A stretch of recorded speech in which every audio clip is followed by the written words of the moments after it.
leaves are underfoot, crushed ginkgo nuts on the street. A sharp scent of the ginkgo rises from the ground. It's ordinary, even easy to ignore, and yet it pulls memory, feeling, and attention together in an instant. We move through everyday spaces, restaurants, flowers, trees, and animals. So, why do we need to pay attention to these smells now? In recent years, artificial intelligence has dramatically accelerated the speed of thoughts. Answers arrive instantly with a single prompt to a chatbot. Meanings are predicted before a question is fully formed. As voice and vision are aggressively turned into data and observed by AI, the world is processed faster than ever. Yet the human senses, smell remains especially difficult to translate into data. It cannot be easily measured, categorized. This domain, sensory literacy. It's a form of literacy that understands the world by listening, smelling, and feeling, by using one's own body as a medium once again. In a class on creative thinking, Professor Oh and Lee at Seoul National University of Science and Technology, students are asked to use their own bodily senses to draw what they call a sensory map. Smell does not stay at the surface. It enters the body first. What we smell is never just a smell. It is always tied to where we are, who we are, and what we have lived through. AI may know the answer, but humans pay attention, not simply to process information, but to engage with the world, to be affected by it. In the age of artificial intelligence, perhaps sensory literacy is the ability we need to cultivate anew. So, multicultural students living in Japan being to draw their own sensory maps. If smell is shaped by memory, culture, and lived experience, how do we perceive everyday spaces in Japan through smell?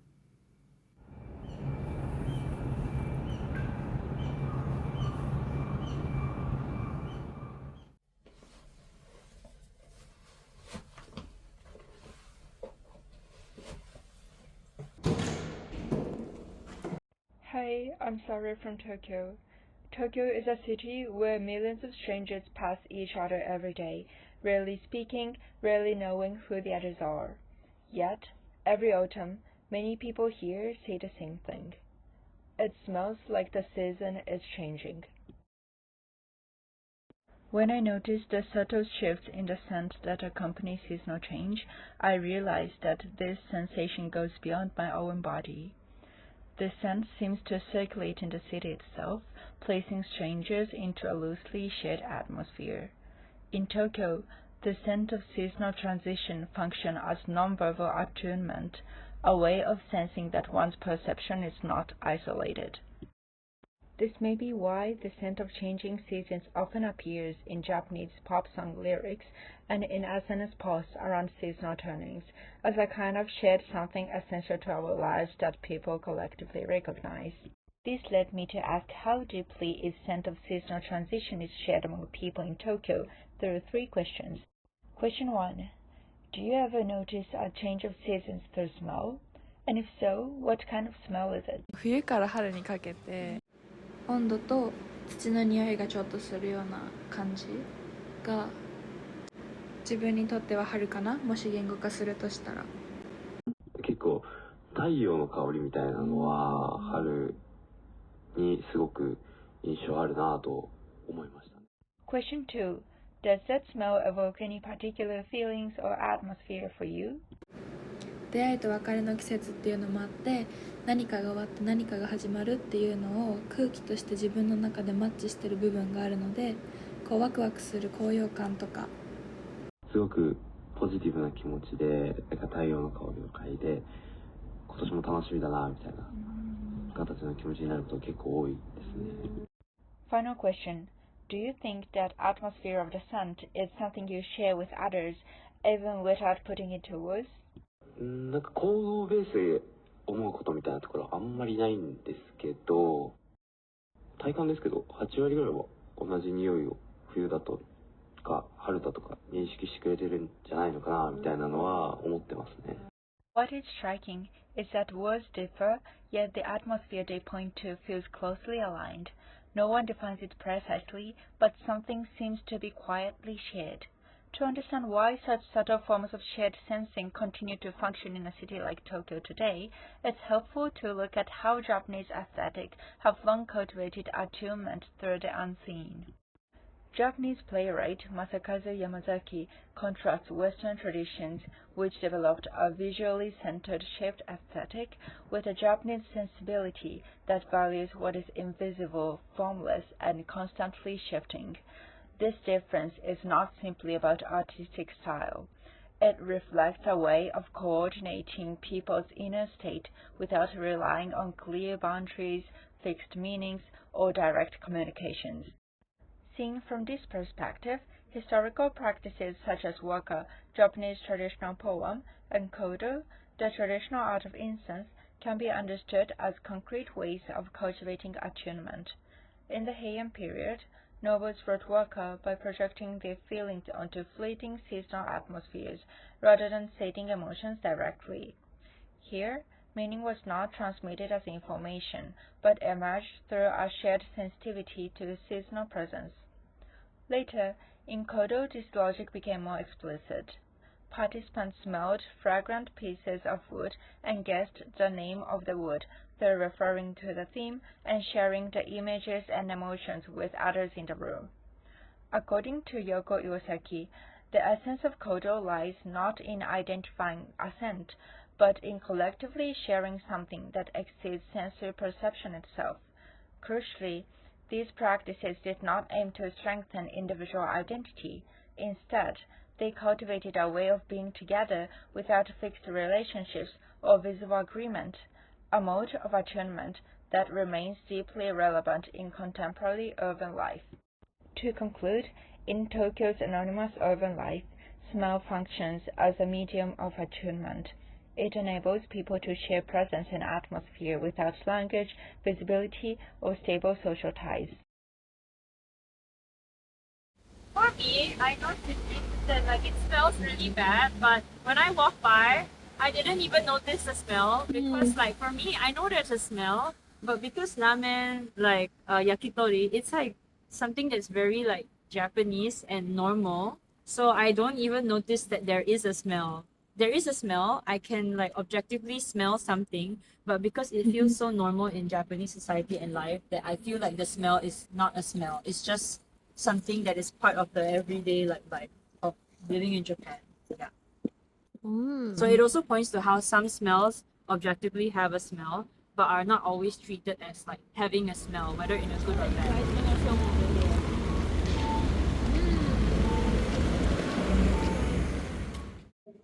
I don't smell anything very bad. I smell a lot of smoke and food, but I don't necessarily smell as bad as I would imagine that kabukicho would smell like. considering the number of restaurants and number of Considering people. the number of people, the restaurants, and what this area is known for, I actually don't think it smells that bad as compared to the image of what kabukicho should smell like. Yeah. Okay, what's the reason then? I think because kabukicho is kind of a stigmatized area, it's known for very high sex work. So this is where you have brothels. This is where you have soplando, host clubs, hostess clubs. And also this area is also actually near this area, the Kabukicho Square, is where a lot of children run away from different parts of Japan and they stay over there and they set up camp over there. So I think a lot of weird behavior and the bottom layers of society are associated with gathering in Kabukicho. That's why you often think of this place as very smelly and dirty, not just literally, but metaphorically. When actually around us, you can see it's not as dirty as you might imagine it to be. It's not as smelly as you imagine it to be. You mostly smell food, but because we associate bad smells with bad people and bad industries, Kabukicho has a stink to it. Although it kind of just smells like any other restaurant street right now, honestly. So, yeah. Yeah, I used to live near here and I always hated coming to Shinokubo because it's like very overstimulating. There's like a lot of restaurants, a lot of like noise, and also like it has a lot of rubbish. But on reflecting on it, like I think the perception of like smell and noisy and rowdiness is also informed by like cultural background. So for example, earlier on the ramen restaurant, like it's smelly and Cindy finds it so smelly, but I didn't really find it smelly at all because I didn't even notice the smell. Because to me, it's such a normal part of Japanese life and being in Japan. But obviously, like Shinokubo and Okubo being ethnic areas, the smells are like foreign. The smells are not seen as like normal. So there is a higher propensity for people to consider them like smelly or dirty compared to like other standard normal smells. Even though they are both objectively smelly or have a strong smell, but it's our cultural mindset that views how we view whether something is smelly or whether something even has a smell.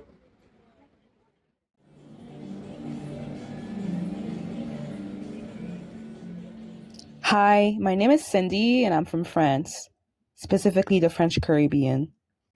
As a Black woman in Tokyo, I'm acutely aware of how much I stand out, which on certain days can bring its share of anxieties. In and outside of Japan, my curly hair seems to be my most striking feature, garnering much positive but also unwanted attention. I wear my hair proudly as a deeply significant expression of my Afro-Caribbean roots.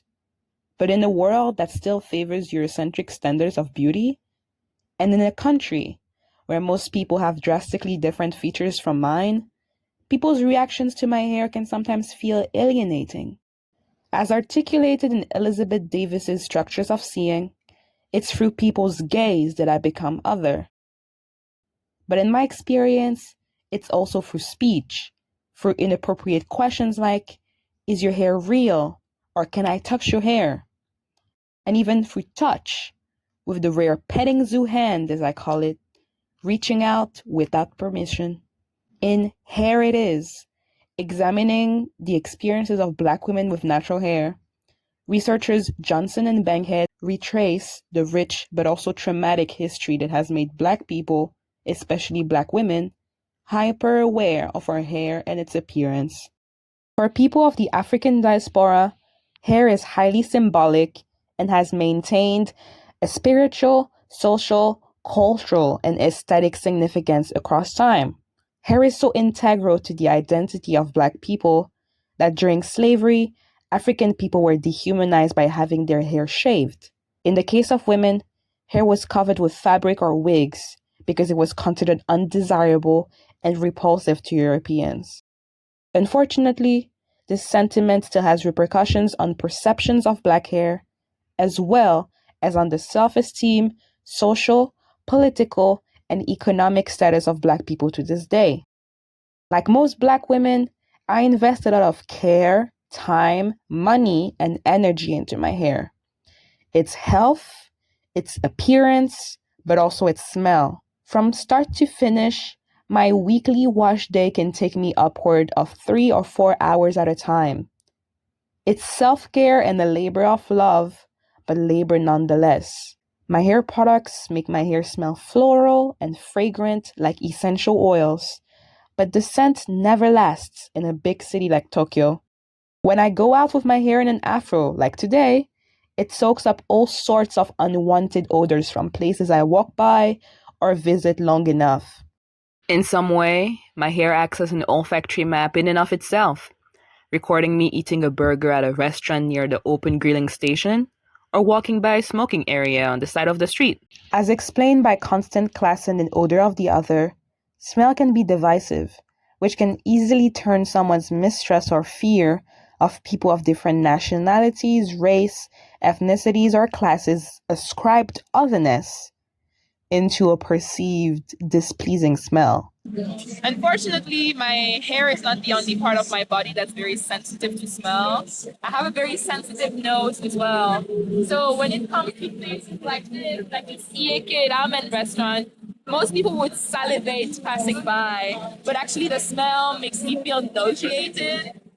So it's the smell of bones that just like emits from the restaurant that makes me feel like, that makes my senses feel overloaded. So actually reading an article by a scholar called Waskol. The article is called Smell, Odor, and Somatic Work, Sense Making and Sensory Management. I began to realize that my disgust towards the smell of Yeeun ramen was likely due to the negative memories I have like associated with this kind of ramen. So after the first few times I had this ramen, I got sick. So my body remembered me getting sick. So ever since then, I think I got more sensitive to the smell itself. So it might have something to do with the smell, like not the smell itself, but everything to do with what this scholar calls somatic career.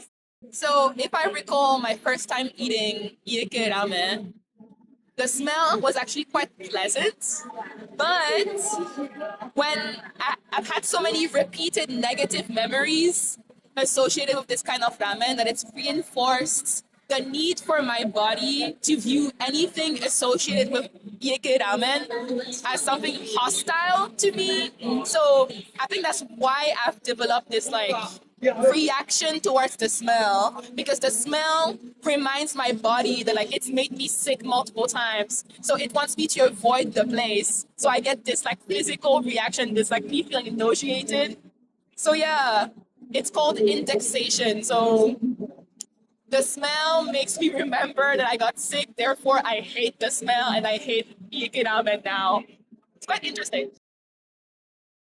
So, hi, my name is Jada and I'm from Italy.